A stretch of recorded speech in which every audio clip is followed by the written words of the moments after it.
Hello, I'm Sophia, and welcome to What We Need to Know About Ukraine. Here, I learn about Ukrainian history, literature, and culture, and share my findings with you. Today's episode is about Hryhorii Skovoroda. He is known as the first Ukrainian philosopher, and he was part of the Ukrainian Baroque thinkers and writers. His last name means frying pan in Ukrainian, and it is not an alias, and he was also a vegetarian. Skovoroda wrote music, and the song you hear throughout this episode was written by him, both the music and the lyrics that you can listen to at the end of the episode. Now, Skovoroda was a really fascinating person, and first and foremost, he was a philosopher, so let us talk about his philosophy. The Canadian Institute of Ukrainian Studies did a great job of explaining Skovoroda's philosophy, so I will quote a lot from their article. For Skovoroda, the purpose of philosophy is practical, to show the way to happiness. Hence, the two central questions for him are, what is happiness and how it can be attained? For him, happiness is an inner state of peace, gaiety, and confidence, which is attainable by all. And to reach this state, some understanding of the world and oneself, as well as an appropriate way of life, are necessary. Skovoroda approaches metaphysics and anthropology not as a speculative thinker, but as a moralist, so he just outlines those truths that are necessary for happiness. Metaphysics is the branch of philosophy that deals with the first principles of things, including abstract concepts such as being, knowing, substance, cause identity, time and space. And his basic metaphysical doctrine is that there are two natures in everything. The first one is the ideal, inner, invisible, eternal, and immutable. And the second one is the material, outer, sensible, temporal, and mutable. The first is higher since it imparts being to the second. This dualism extends through all reality. In the macrocosm, or the structure of the universe, the inner nature is God, and the outer nature is the physical world. So God then controls the physical world. Skovoroda's view on God's relation to the world is that the divine intersects every part of the universe and also extends beyond space and time. While in a human, the inner nature is the soul and the outer the body. Therefore, the soul controls the body. In the Bible, the inner truth is the symbolical meaning, and the outer the literal meaning. We can see then that everything has two natures for Skovoroda, the inner, ideal, eternal, and invisible, such as God and the soul, as well as the outer, material, temporal, and sensible, such as things that we can touch and see, obviously. From this metaphysical scheme, Skovoroda drew a number of fundamental conclusions for practical life. Since the universe is ordered by a provident God, every being has been provided with all that is necessary for happiness. The assurance that what is necessary is easy and what is difficult is unnecessary for happiness brings peace of mind. It also serves as a criterion for the material conditions of happiness. We only need those goods that are necessary to health and are available to all people. But to dispel anxiety about material security is not enough for happiness. Active by nature, humans must also fulfill themselves in action by assuming the congenial task for vocation assigned to them by God. To pursue one's task, regardless of external rewards, is to be happy, while to pursue wealth, glory, or pleasure through uncongenial work is to be in despair. So, if you do not like what you are doing and you're working just for money, you are not going to be happy. Furthermore, since vocations are distributed by God in such a way to ensure a harmonious social order, to adapt an uncongenial task leads to social discord and unhappiness for others. So a job as a thief or something like that is also not a great job and will lead to unhappiness for others, which makes sense. And the doctrine of congenial work is the central doctrine in Skovoroda's moral system. It expresses his faith in the creative potential of human beings and the possibility of self-fulfillment in this life for everyone. And although they were never presented in a systematic fashion, Skovoroda's ideas form a very coherent system. He got a lot of his ideas from ancient philosophers like the Stoics, the Cynics, Epicurus, Plato, and Aristotle, from whom he selects the basic elements for his own teaching. Following the patristic tradition, he treats the Bible allegorically. He holds that its literal meaning, which is the anthropomorphic God and miracles, is external and sort of false, and then its inner symbolic meaning coincides with the truth known to the ancient philosophers. So in this way, he reconciles secular learning with Christian faith. Skovoroda's influence on 19th century writers was relatively smaller than the influence of his poetic style, ideas, and moral example have played in the rebirth of Ukrainian culture in the 20th century, also known as the Executed Renaissance. If you would like to know more about the Executed Renaissance, you can listen to my episode called The Executed Renaissance. Poets such as Pavlo Tychina, Vasil Barka, Vasil Stus, Hryhorii Skovoroda, and Ivan Drach have found inspiration in Skovoroda. Hryhorii Skovoroda's thought has been interpreted in different ways, as an eclectic, loose collection of ideas, strict rationalist system, a form of Christian mysticism, as a version of Christian Platonism in the patristic tradition, or as a moral philosophy. There have also been disagreements about the character of his metaphysical doctrine. The debates about its nature, to a large extent, have arisen because of Skovoroda's style of writing, which is more literary than philosophical.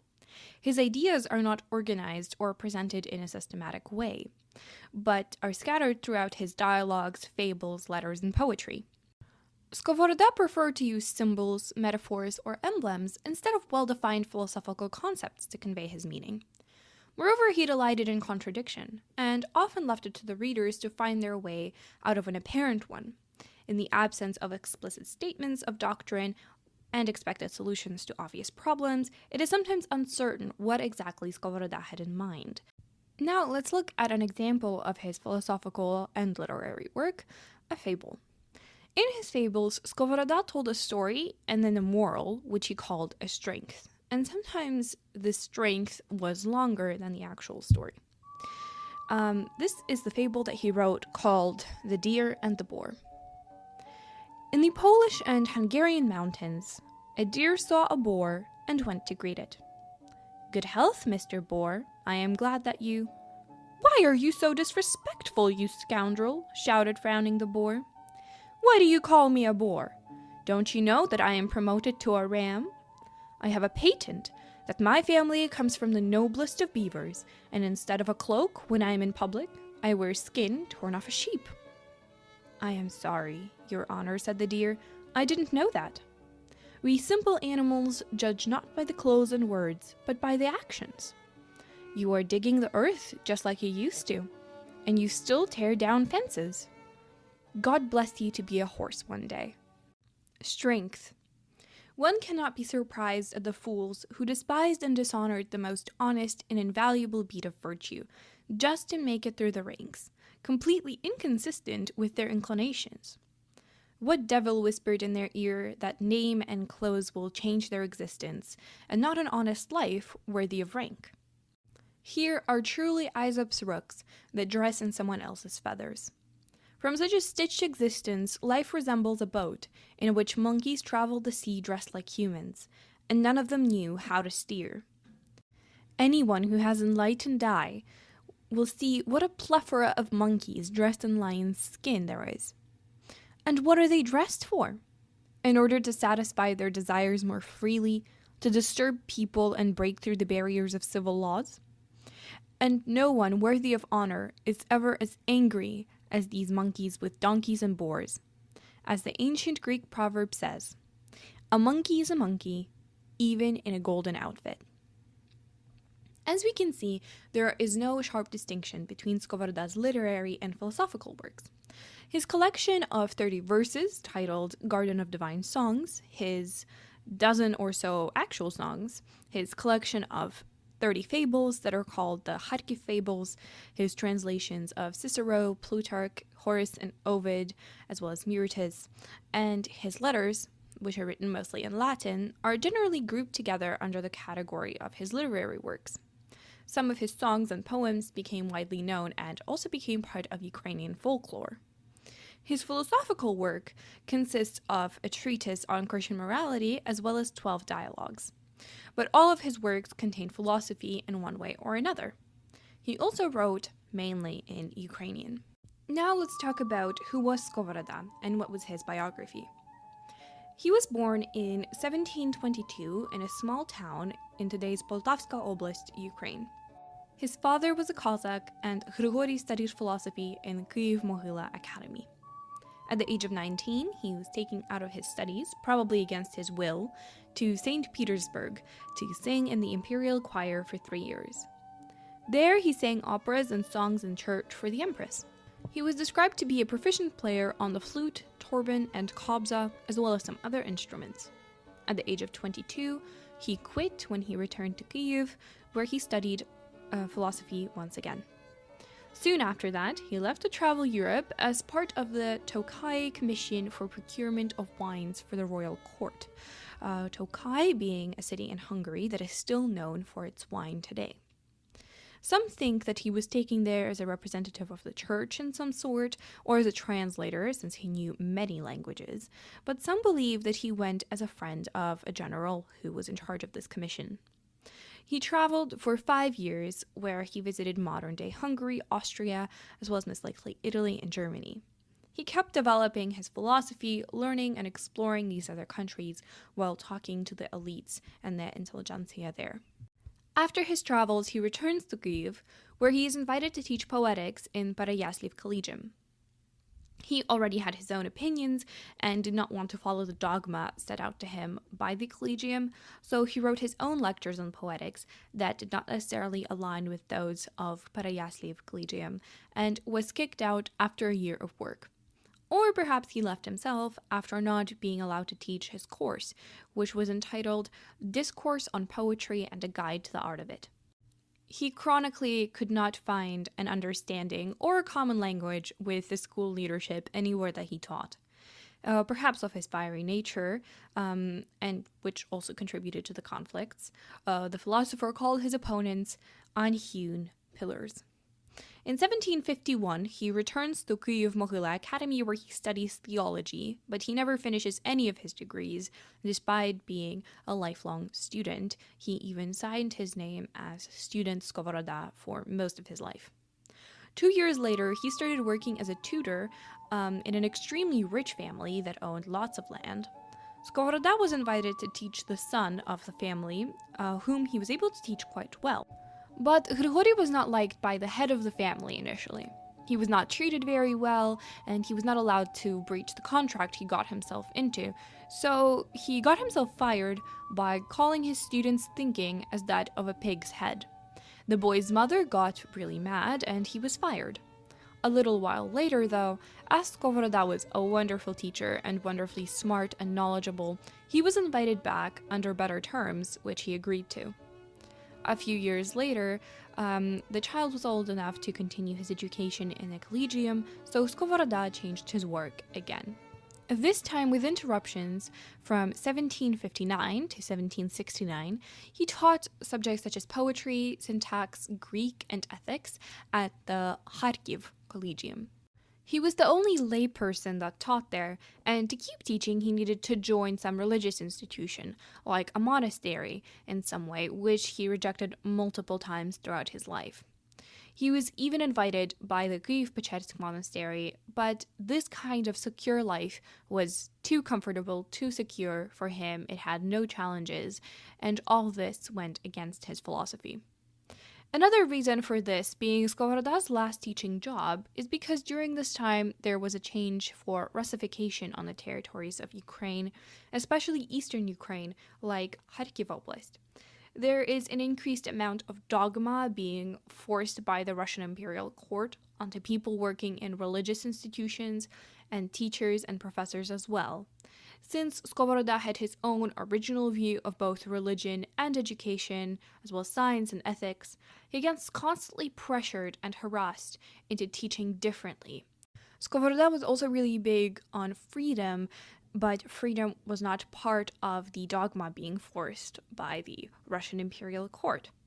So soon he got kicked out of the collegium, and he does not return to teaching again in his life. When teaching at the Kharkiv Collegium, Skovoroda met Mikhailo Kovalynsky, who was a powerful and fascinating person of his own, but also a friend and student of Skovoroda. Upon Skovoroda's death, Mikhailo wrote a biography where he told some interesting facts about Hryhorii. Quote, "He dressed decently but simply. His food consisted of herbs, fruits, and dairy products, which he consumed for supper after sunset. He consumed neither meat nor fish, not because of some persuasion, but because of his inner disposition. For sleep he allowed himself no more than 4 hours a day." When discussing Skovoroda's language preference and nationality, he wrote, quote, "When Skovoroda wrote for his country, he sometimes employed the Ukrainian language and orthography used in Ukrainian vernacular.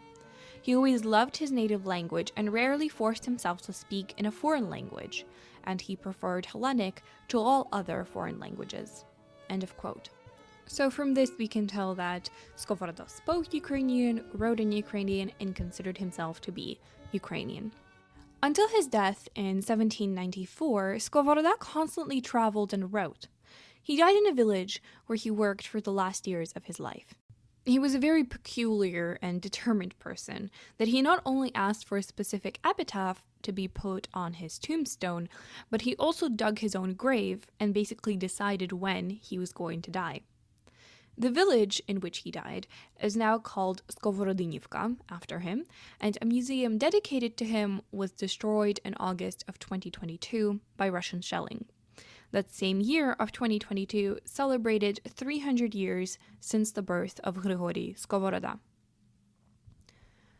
"The world was catching me, but didn't capture me," is one of his most famous lines, which was an epitaph Skovoroda requested to be put on his tombstone.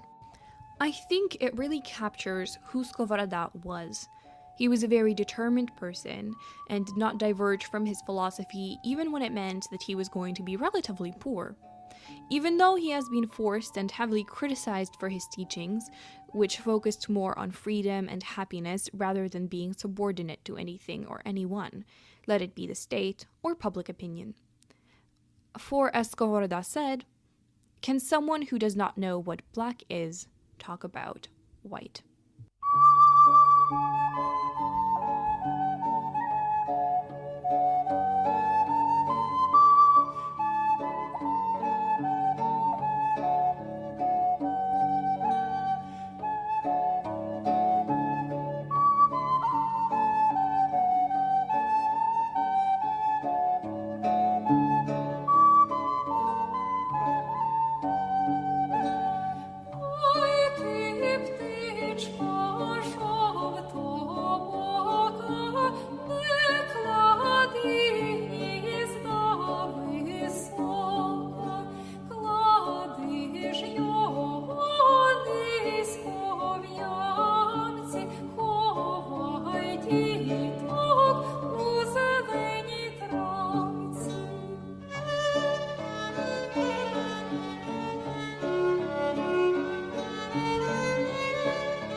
Thank you so much for joining me today, and this was what we need to know about Ukraine this week.